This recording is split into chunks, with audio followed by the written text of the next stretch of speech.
بسم اللہ الرحمن الرحیم۔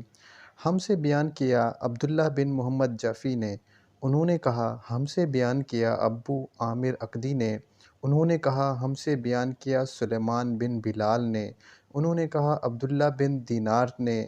انہوں نے روایت کیا ابو صالح سے، انہوں نے نقل کیا ابو ہریرہ رضی اللہ تعالیٰ عنہ سے، انہوں نے نقل فرمایا جناب نبی کریم صلی اللہ علیہ وآلہ وسلم سے، آپ صلی اللہ علیہ وآلہ وسلم نے فرمایا کہ ایمان کی 60 سے کچھ اوپر شاخیں ہیں،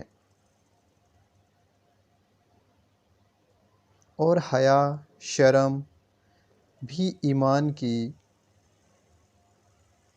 شاخوں میں سے ایک شاخ ہے۔